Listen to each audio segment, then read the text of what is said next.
El siglo XX, Brasil se debatía entre una economía liberal y una alternativa de desarrollo con fuerte intervención estatal. Mientras se sucedían en el poder presidentes que aplicaron alternativamente un modelo y otro, Brasil inició una etapa de industrialización y de paulatino endeudamiento que lo llevó a negociar con el Fondo Monetario Internacional.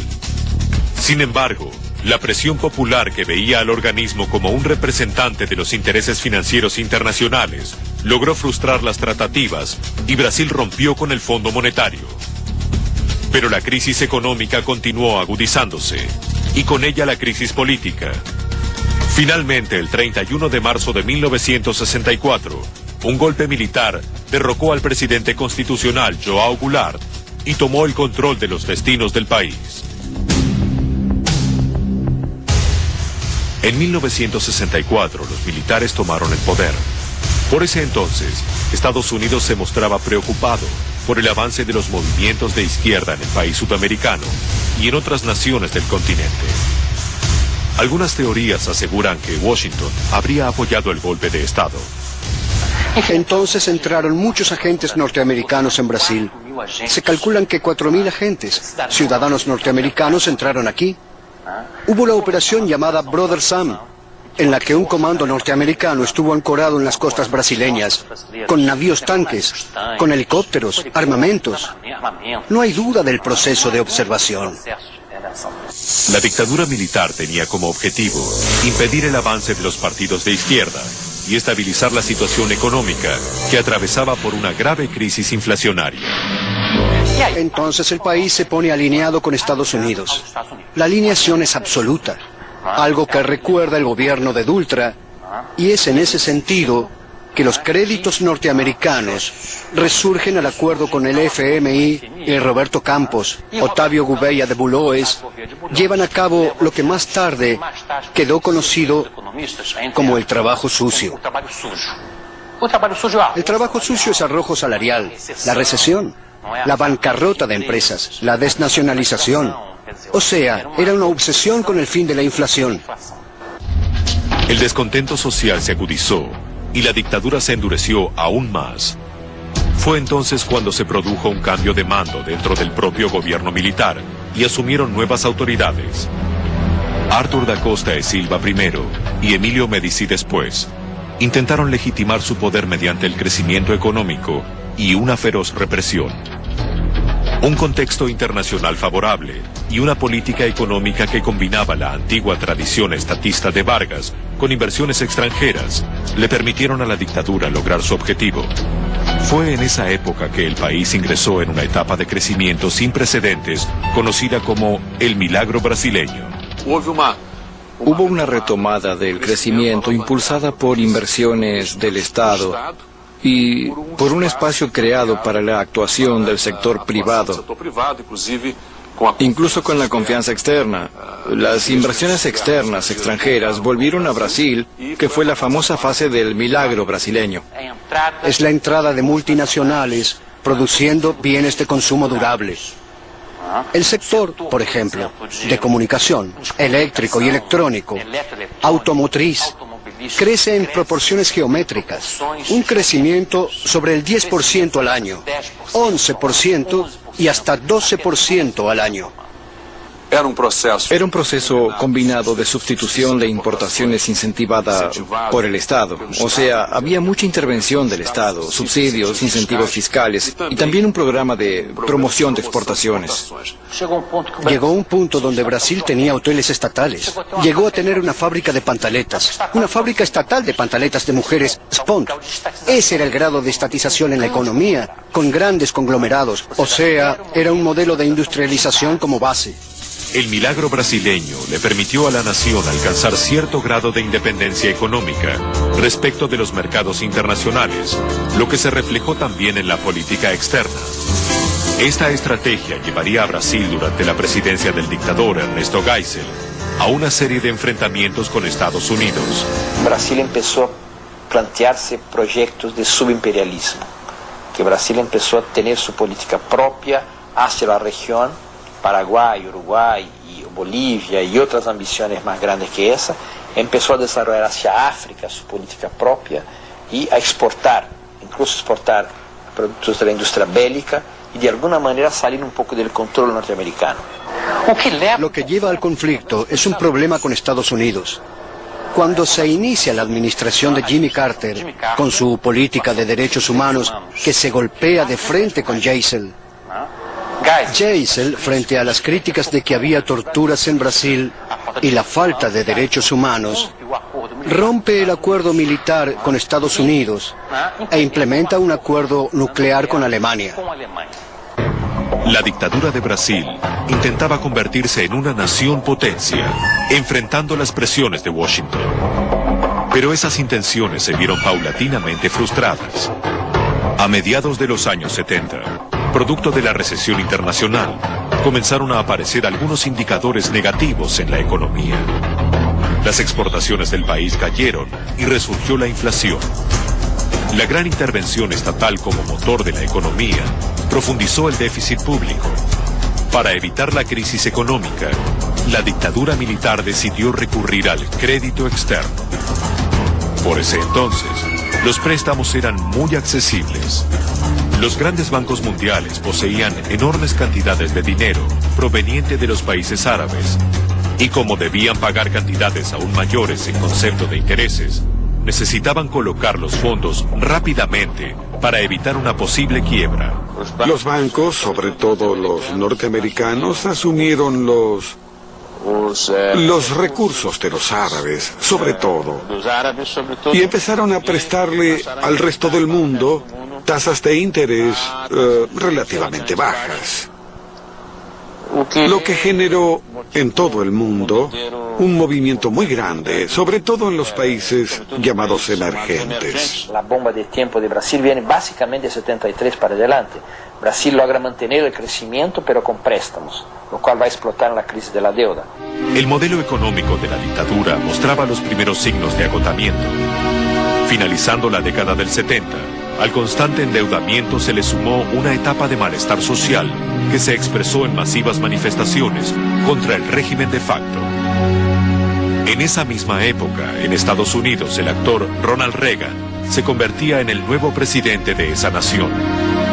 Para combatir la depresión económica que atravesaba la potencia del norte, el flamante mandatario decidió aumentar la tasa de interés, lo que multiplicó inmediatamente las deudas de todos los países latinoamericanos.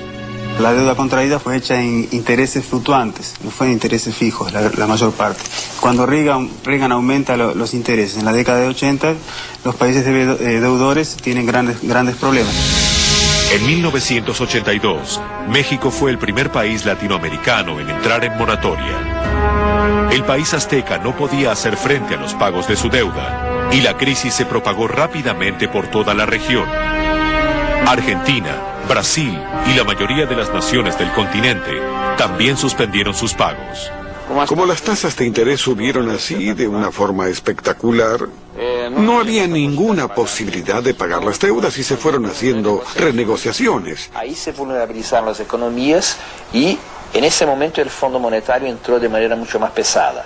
Su función ya estaba definida previamente, pero valiéndose de la fragilidad de las economías, vinieron los mecanismos interminables que siguen vigentes de renegociación de las deudas. Y cuando uno va al Fondo Monetario Internacional, ahí sí tiene que discutir, el fondo comienza a intervenir en la política económica, es decir, lo que debe hacerse o no. El milagro brasileño había terminado. El país que había crecido de forma espectacular a comienzos de los 70, ahora se encontraba altamente endeudado. Y el Fondo Monetario Internacional no había alertado a la banca ni a los gobernantes de los peligros de esta práctica. La intención de la dictadura brasileña de legitimarse a través del crecimiento económico se convirtió en un recuerdo.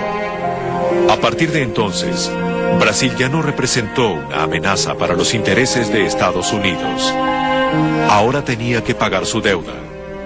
Para ello debería aceptar las condiciones del interlocutor designado por el poder financiero, el Fondo Monetario Internacional. A partir de 1968, bajo el gobierno de una dictadura militar, Brasil experimenta una etapa de crecimiento económico excepcional, conocida como el milagro brasileño.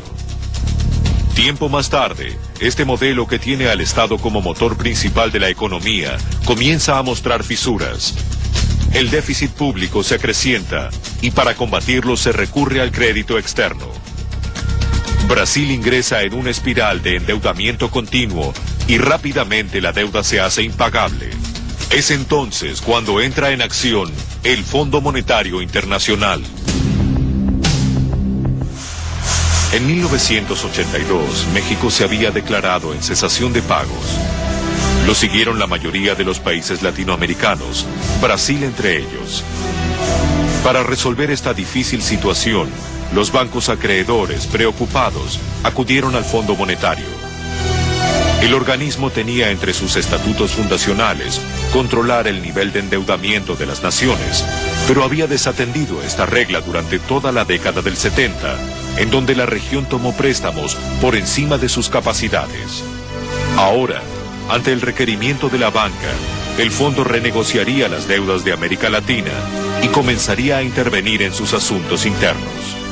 Y es a partir de ese momento que el fondo tiene un papel más activo. Porque fue el fondo quien asumió, digámoslo así, el control de todas esas negociaciones internacionales de parte de los acreedores, y el fondo pasó a exigir lo que llamaron ajuste estructural, que era todo un conjunto de políticas económicas que aseguraran el pago del servicio y de la deuda. No era otro el objetivo, ¿no? El Fondo Monetario Internacional negoció con Brasil una serie de medidas cuyo principal objetivo consistía en que la nación sudamericana pudiera retomar los pagos de su deuda. Básicamente, se trataba de ajustar los gastos estatales como salarios e inversiones públicas, financiar exportaciones y generar un superávit con el cual afrontar dichos compromisos. No había política económica, había los cálculos de cuánto había que pagar al año y cómo buscar eso. Y todo valía para poder pagar la deuda, fue ese el mecanismo.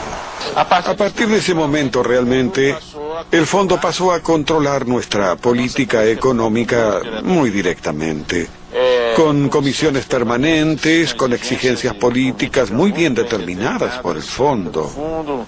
El ingreso del Fondo Monetario Internacional a la política de Brasil marcó para algunos el inicio de la subordinación del país a los intereses financieros internacionales. La nación retomó los pagos de su deuda.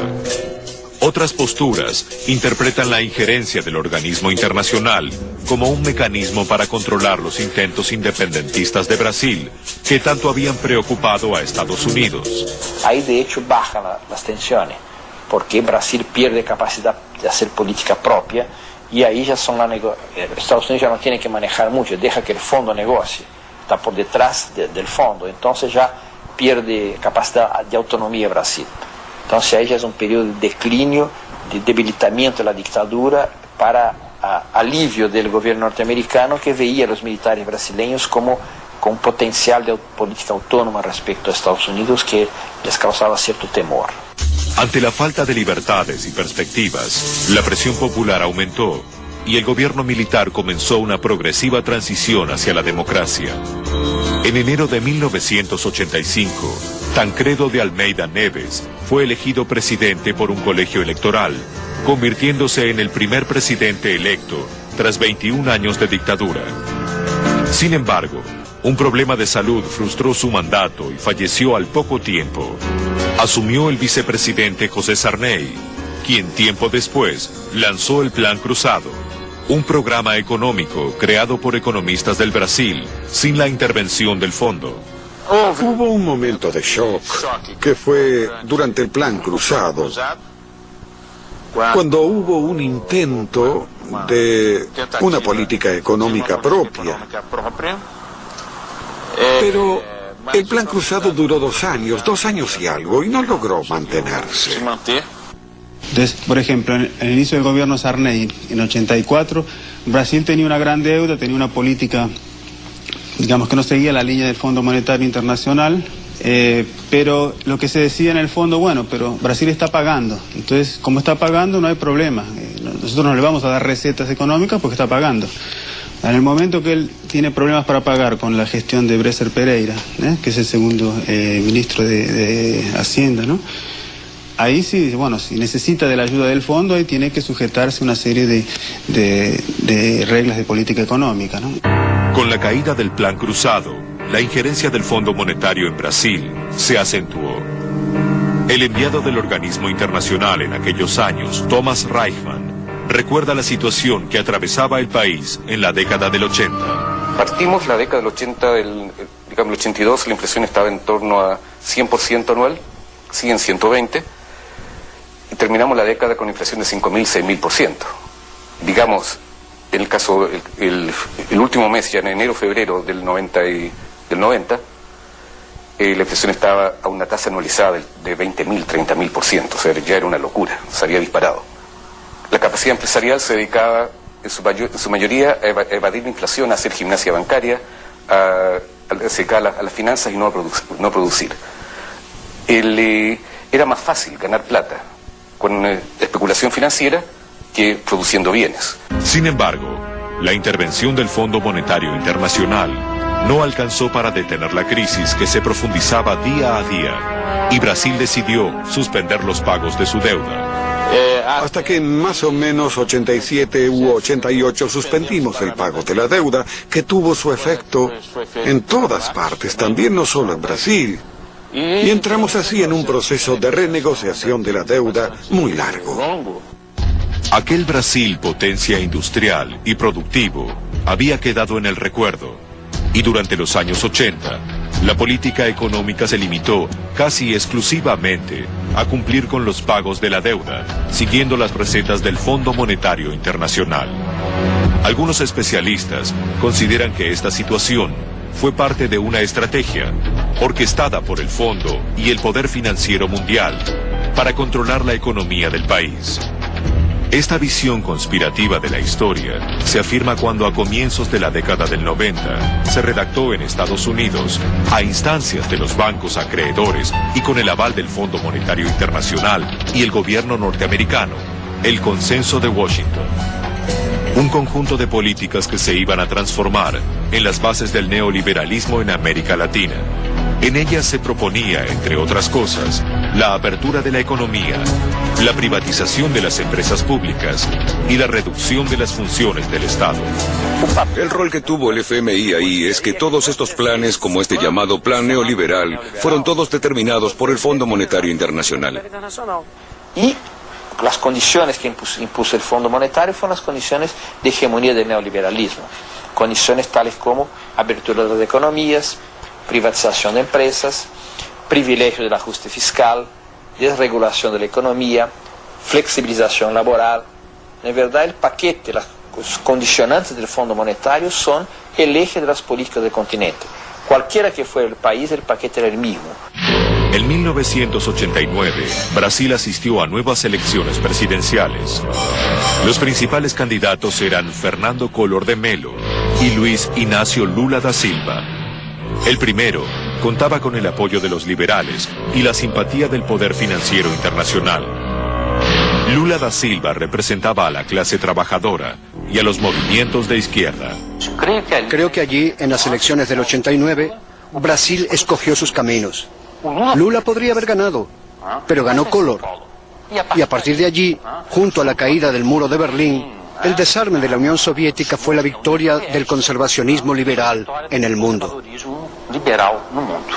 Tras la primera elección presidencial directa desde 1960, asumió el poder Fernando Collor de Mello. El pueblo vivía ilusionado el completo retorno de la democracia.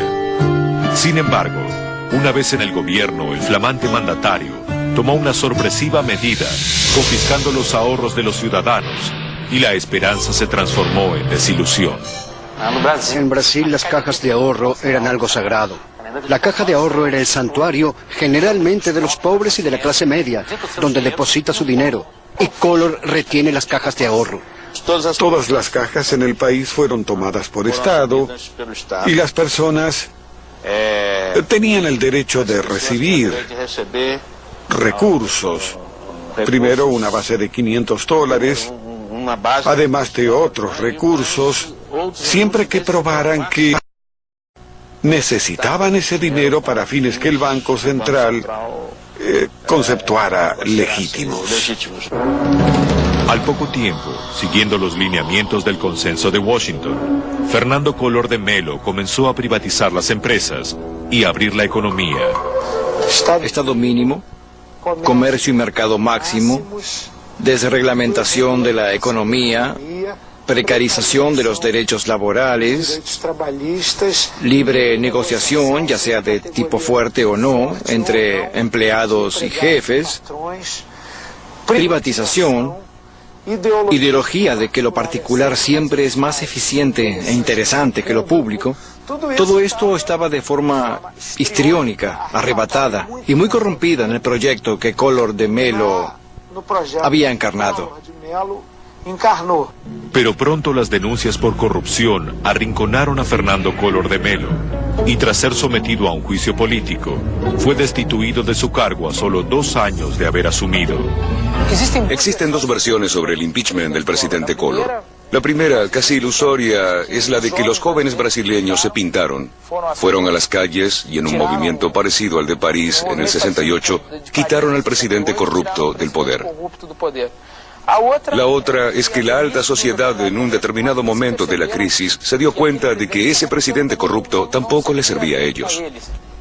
Si me preguntas qué derribó al presidente Collor, te diría que fueron jóvenes con caras pintadas, aliados a la alta sociedad descontenta en el país. Con la caída de Fernando Collor de Mello, asume la presidencia el vicepresidente Itamar Franco.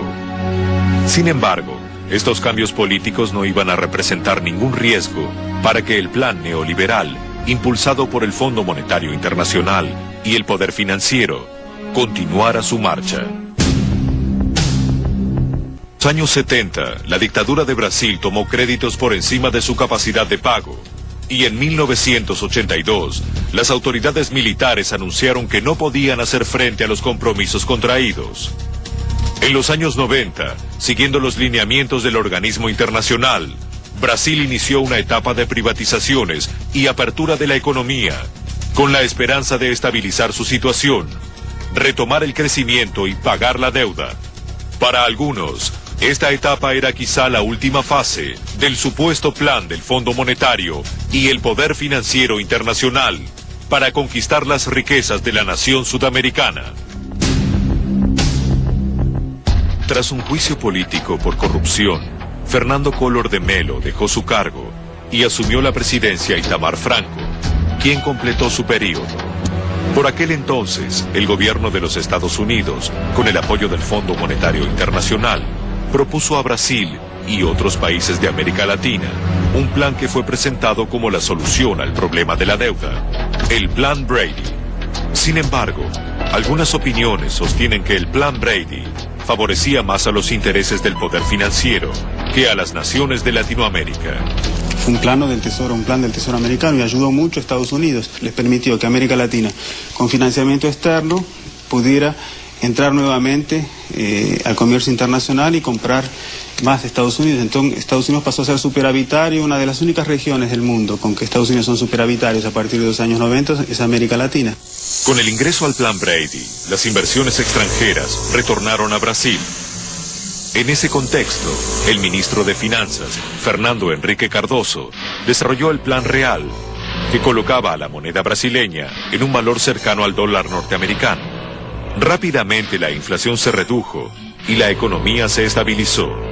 Este éxito inicial del programa le permitió a Fernando Henrique Cardoso convertirse en el favorito para las elecciones presidenciales de 1994. Tuvo un gran suceso porque justamente fue un plan que muchos decían que era electorero, porque Lula estaba en primer lugar disparado en las encuestas y en poco tiempo el efecto riqueza generado por el Plan Real, o sea, la capacidad, parando la inflación y aumentando el crédito, mucha gente pudo mejorar su patrón de consumo. En las elecciones de octubre de 1994, Fernando Henrique Cardoso triunfó, ganándole a Lula da Silva, quien perdía una vez más en las urnas. Con la llegada al poder del creador del Plan Real, la política de privatizaciones y apertura de la economía, propuesta en el Consenso de Washington, se acentuó. Y entonces se dio la privatización de todos los sectores estratégicos. Primero comenzó por el sector metalúrgico, luego vino el sector de telecomunicaciones. La sobrevaluación de la moneda brasileña se financiaba con endeudamiento externo. Por aquel entonces, el pueblo brasileño asistía a un nuevo boom económico y el control de la inflación traía un alivio al conjunto de la sociedad. Durante este periodo del 94 al 98, mientras el fondo elogiaba al gobierno brasileño por el combate a la inflación, el gobierno brasileño contraía deudas, las ocultaba bajo la alfombra. En 1998, luego de 4 años de estabilidad, el Plan Real comenzó a tambalear. 4 años antes, en 1994, una crisis económica conocida como efecto tequila había sacudido la economía mexicana y el país azteca debió devaluar fuertemente su moneda. La crisis produjo un contagio asombroso y los capitales internacionales comenzaron a viajar, entrando y saliendo velozmente de las economías emergentes, intentando preservar sus ganancias. La crisis golpeó en algunos países asiáticos, luego en Rusia, para volver con todas sus fuerzas a América Latina.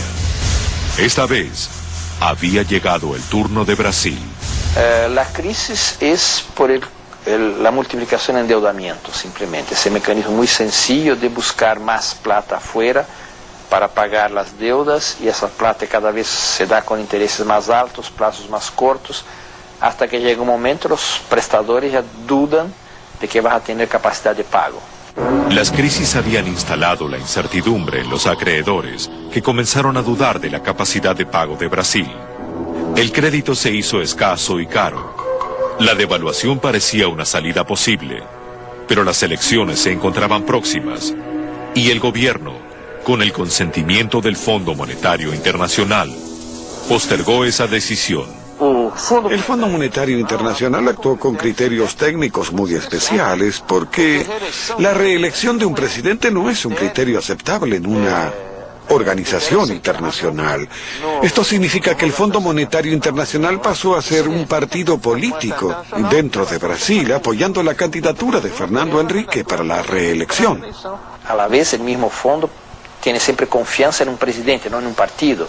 Entonces el planteamiento de la reelección es un ítem importante de las negociaciones del fondo, de la confianza que el fondo tenía en gobernanza. Para evitar la crisis en pleno proceso electoral, el Fondo Monetario Internacional y el Tesoro de los Estados Unidos enviaron nuevos recursos al gobierno de Cardoso, que fueron utilizados para estabilizar la situación. El presidente lograba así su segundo mandato consecutivo, derrotando una vez más a Lula da Silva. Sin embargo, el fantasma de la devaluación seguía presente y comenzó una incesante fuga de capitales. El aviso era del gobierno cuando sacó un presidente del Banco Central, puso un otro favorable a la devaluación sin que tomara medidas urgentes. Entonces sabía que venía. Y los que más rápidamente salieron fueron los capitales nacionales. Y el dinero se fue. Claro, todas las reservas del país, además del dinero que se pudo ahorrar, se fue todo. Finalmente, en 1999, a poco de asumir su segundo periodo como presidente, Fernando Henrique Cardoso devaluó la moneda. A partir de entonces, su popularidad comenzó a caer, mientras realizaba sucesivos ajustes cambiarios y enormes esfuerzos para mantener la estabilidad.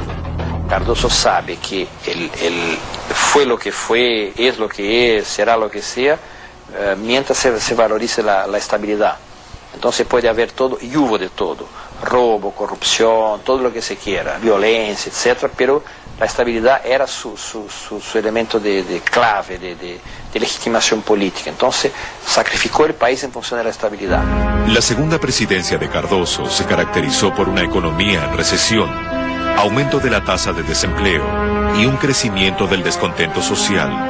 La crisis argentina, uno de sus socios principales, debilitó aún más la frágil situación de Brasil, y el Fondo Monetario Internacional debió intervenir en 2 oportunidades para evitar la debacle. Luego tuvimos la intervención del FMI en el año 2000 y 2001. Y finalmente tuvimos esta última intervención en 2002, cuando el FMI volvió a intervenir para evitar lo que podría ser una nueva crisis de cambio. En el caso de Brasil no es porque fue generoso con Brasil, sino porque actuó para prevenir una crisis que sería peor para capitales norteamericanos que tenían poder de presión en Estados Unidos. O sea, no es que está directamente al servicio de determinados capitalistas, pero está al servicio del funcionamiento del sistema capitalista. Y desde la lógica del FMI, el sistema capitalista funciona cuando él es abierto. Ahora, ¿quiénes se benefician de ese sistema principalmente? Son las empresas globales, ¿no? Y ahora en el caso de Brasil es enorme. Y esos 30.000 millones que aparecieron en las negociaciones del fondo fueron una manera... Tenía dos objetivos. Primero, evitar una crisis grave en Brasil que podría tener repercusiones internacionales muy grandes. Y segundo, encontrar mecanismos de condicionamiento del gobierno de Lula que de cualquier manera se hace prisionero de esta ayuda. Por más que intente, y lo intentará, buscará independizarse del fondo, el fondo tendrá la cuerda en el cuello del gobierno de Lula. Los nuevos préstamos del Fondo Monetario Internacional aumentaron la deuda brasileña y no lograron reactivar el plan de Fernando Henrique Cardoso. En las elecciones de 2002, el candidato oficial José Serra quedó muy lejos del triunfador. Luis Inácio Lula da Silva, luego de presentarse por cuarta vez consecutiva, obtenía casi el 60% de votos y se convertía en el nuevo presidente de Brasil. La victoria de Lula, antes de ser victoria de Lula, es un fracaso del gobierno Cardoso. Derrota del gobierno Cardoso, rechazo de su política, plebiscito respecto a su política, fue derrotada por 3/4 de la gente. Entonces se termina su periodo con un periodo de agotamiento y de fracaso. Brasil privatizó, si no me equivoco, 40 o 50 mil millones de dólares de empresas y la deuda pública aumentó 10 veces durante ese periodo. Los que sostienen que existió un plan del Fondo Monetario y el poder financiero internacional para controlar la economía de Brasil ven sus comienzos en la década del 70, cuando la nación se sobreendeudó y el organismo internacional no alertó sobre esta práctica. Luego continuó en la década del 80, con el aumento de las tasas de interés, que multiplicó la deuda y profundizó la dependencia. Y siguió en los 90, cuando se presionó a la nación a vender las empresas públicas y a abrir su economía a los intereses extranjeros, destruyendo la industria nacional. Las opiniones se dividen. Hay quienes dudan de que haya un plan preestablecido, pero no vacilan en señalar al organismo como uno de los mayores responsables de la situación del país. Creo que ningún plan del FMI fue creado para resolver la desigualdad social. La deuda está por encima de todo. Esto no es un principio ni ninguna teoría económica podría defender tal principio. Si no consigues el dinero para solucionar eso, le cortas a la salud, a la educación. Y en mi opinión es responsable porque en el periodo de endeudamiento de Brasil, el fondo no se opuso, no cobró el mismo rigor fiscal que hoy cobra. Solo existe la posibilidad de un nuevo mundo. Si hubiera una ruptura de los países pobres con esa lógica impuesta por los países ricos a través de sus organismos gestores, como el Fondo Monetario Internacional, el Banco Mundial y otros. Es una nueva forma en que el imperialismo cada vez más necesita a esos estados nacionales operando a su favor. Están fortaleciendo al Estado, pero con el Estado vinculado al sector financiero. Fortalecen la acción del Estado en favor del sector financiero. Tal vez la llegada al poder del sindicalista Lula da Silva encienda una luz de esperanza para los que se oponen a las políticas del Fondo Monetario Internacional. Una posible alianza con Argentina para negociar en conjunto con los organismos internacionales alientan esas expectativas. Si el plan para dominar la región existe, Quizás esta nueva etapa de América Latina logre revertir la maquinaria activada por el Fondo Monetario y el poder financiero internacional. O tal vez, este encuentre una vez más la manera de imponer sus intereses y adaptarse a los nuevos tiempos que corren.